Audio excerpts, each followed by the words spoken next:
Okay, for what we have in the first question, it says to find the slope of the line passing through the points -7, -4, and 8, 8. So for what we have in looking for the slope, so we have with -7, -4, and 8, 8.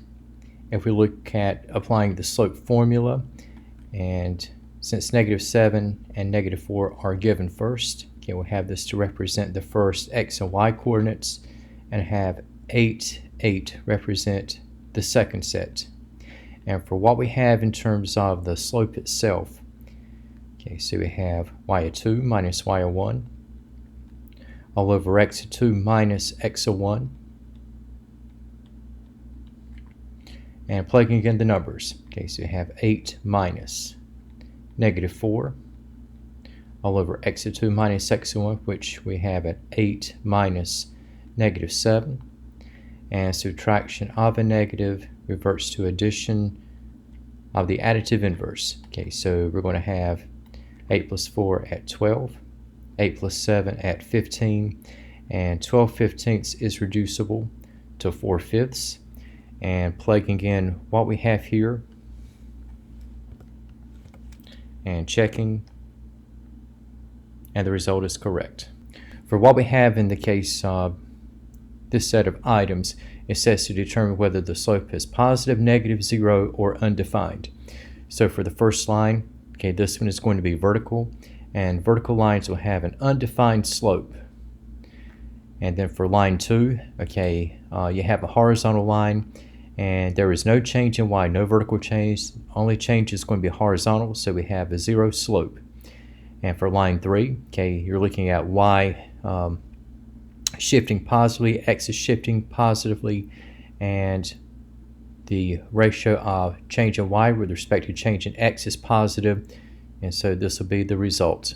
And here we have for line number 4, we have a downward shift if you read the graph in order from left to right. So while x is positive, the y value, because we have descending going on, okay, that is going to be a negative, and a negative in y over a positive in x is going to be a negative ratio. And checking, and the results are correct. Okay, for this problem, it says to find the slope and y-intercept of the line. And we have with the equation, we have 5x minus 2y is equal to -8. And the object is going to be to get this equation expressed in terms of the slope-intercept form, whereupon we have at y equals. So if I move, first of all, the x term over by subtracting. So right now we have -2y is equal to -5x minus 8. And getting y by itself, if we look at division by -2, so we have -5x over -2 minus 8 over -2. So we're going to have y is equal to 5/2 of x plus 4. So we will have the slope to be at 5/2. And for the y-intercept, now in terms of coordinates, on the y-axis you have 0, 4, and you would have also another display that we would have that y is equal to 4. And plugging in the answers for what we have in Aleks, okay, so we have 5/2 for the slope, and the y-intercept, we just plug in the y-coordinate, which we have at 4, and checking, and the result is correct. Okay, for this problem it says to graph the line. Here we have the equation in slope-intercept form, whereupon we have y is equal to -1/5 of x plus 6. Okay, and now the 6 is going to be in reference to the y-intercept. And if I put this in ordered pair terms, so this will be where x is 0 and y is at 6. And if I plot the point, okay, so I have at 0, 6. Now the slope we have at -1/5. So that means if I look at it in incremental stages, where I'm going to be reading in order from left to right. Okay, so we're looking at, say, a drop of 1 unit and shifting over to the right 5 units. And if I do this, now your x value is going to be at 5, and your y value is also going to be at 5. So we have in plotting, okay, so you have 5, 5, plotting the point, Xing out, and connecting the dots, and checking, and the result is correct. Okay, for this problem, we have the equation 4x minus 3y is equal to 3, and the problem says to find the slope and the y-intercept, and then use those outcomes to graph the line. So if I take what I have here and put it in terms of the slope-intercept form, so upon taking 4x away from both sides, we have negative 3y is equal to negative 4x plus 3, and with division by negative 3, and thus getting y by itself, what's going to happen here is that we're going to end up with y is equal to, with negative 4 over negative 3 reducing to 4/3, we have 4/3 of x, and 3 over 3 becomes negative 1. So the slope-intercept form, we have y is equal to 4/3 of x minus 1. So we have the slope m to be at 4/3, and for the y-intercept, okay, you're going to have in coordinate terms, you have 0, negative 1, or at y equals negative 1. So recording, we had the slope at 4/3, and the y-intercept, okay, we have at negative 1. And so looking at plotting what we have here, so again, you have the y-intercept at negative 1, and then for the slope, you're going up in a cycle of 4 units and out to the right 3 units. Okay, so we have for the y-intercept, okay, so we have the ordered pair 0, negative 1, and if I take what I have from this point, go up 4 units.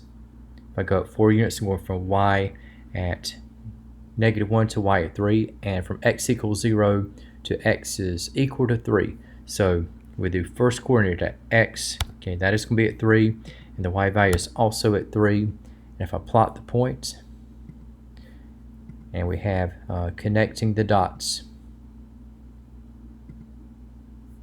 and so this will be the graph of 4x minus 3y is equal to 3, and checking out, and the result is correct. Okay, for this problem, we have the scientists are measuring a distant planet's temperature. The graph shows the temperature in degrees Celsius versus the height in kilometers above the planet's surface. And it's asking what is the temperature at 0 kilometers or kilometers. If you notice, we have at 0 for the height, the temperature we have at 45. So the first entry we have at 45 degrees Celsius. And in terms of whether we have for the height, it says that as the height increases, okay, we had the temperature to decrease, or as the height increases, the temperature increases. And if you notice, we had the height to be increasing, and the temperature is on a downward trend. Okay, so we have as the height increases, the temperature is going to decrease. And it's asking at what rate is the temperature decreasing. Okay, so you notice after 1 minute, okay, you have the temperature to drop 10 degrees Celsius, and you have this incremental pattern. So for each change in height of 1 kilometer, okay, you have a drop in temperature at a rate of 10 degrees Celsius. So you have 10 degrees Celsius per kilometer, and checking, and the result is correct. Okay, now we have an equation which states that the function f of x equals negative 2x cubed plus 4x squared is on display. And we're looking at finding out the average rate of change as we go from x equals negative 2 to x is equal to 1. And again, f of x is a functional notation for what we say is y. So if we're looking at the y value whenever x is equal to negative 2, and also when x is equal to 1. So when x is at negative 2, the y value, okay, so we have f of negative 2, so we have negative 2 times the cube of negative 2 plus 4 times, okay, the square of negative 2, and we're going to have on display. Okay, so we have negative 2. And negative 2 cubed is going to be negative 8. And 4 times the square of negative 2 is going to be 4 times 4. Negative 2 times negative 8 is 16 plus 16. So we have the y value whenever x is at negative 2 to end up at 32. And for x is equal to 1, so the y value have f of 1, so we have negative 2 times the cube of 1 plus 4 times the square of 1. So we have negative 2 times 1. And 4 times 1 squared, this will be 4 times 1. And we have negative 2 times 1 is negative 2. 4 times 1 is 4. Negative 2 plus 4 ends up at 2. So we have, in effect, we have going from negative 2, 32 to 1, 2. And for the average rate of change, okay, that's going to be the slope of the secant line. And you're still carrying out the concept of slope. And we can say that negative 2, 32, okay, this will be the first set of x and y values. 1, 2 will be the second set. And again, we have y of 2 minus y of 1 all over x of 2 minus x of 1, y of 2 minus y of 1. So we have at 2 minus 32. And for x of 2 minus x of 1, we have 1 minus negative 2. 2 minus 32 is negative 30. 1 minus negative 2 is going to be 1 plus 2, which is going to end up at 3. And we have for the result here, okay, this will wind up at minus 10. So the average rate of change will be a negative quantity. And so in this case, we have at negative 10. And checking the result, and that is correct. Okay, and we have in this problem, the graph of a function g is shown below. And it says to use the graph of the function to find its average rate of change from x equals negative 3 to x is equal to 3. And again, average rate of change will be in reference to slope. Okay, so whenever x is at negative 3, so when x is at negative 3, the y value we have at minus 8, so we have negative 3, negative 8. And going out to x is equal to 3, so we have that y is equal to 4. And so for the slope of the secant, in other words, if I were to connect these two dots with a straight line, that would be the secant line. And for the average rate of change, we can treat negative 3, negative 8 as the first x and y values, and 3, 4 as the second set. And if I did it the other way around, okay, I would still have the same average rate of change. So for what we have here, we got 4 minus negative 8 all over 3 minus negative 3. So we have 4 minus negative 8 reverts to addition between 4 and 8. And we have in the denominator, okay, we have 3 plus 3 in the rewrite. So we have a 12 to 6 ratio. And 12 over 6 is equal to 2. And that is going to be the average rate of change between those x values. And checking, and the result is correct.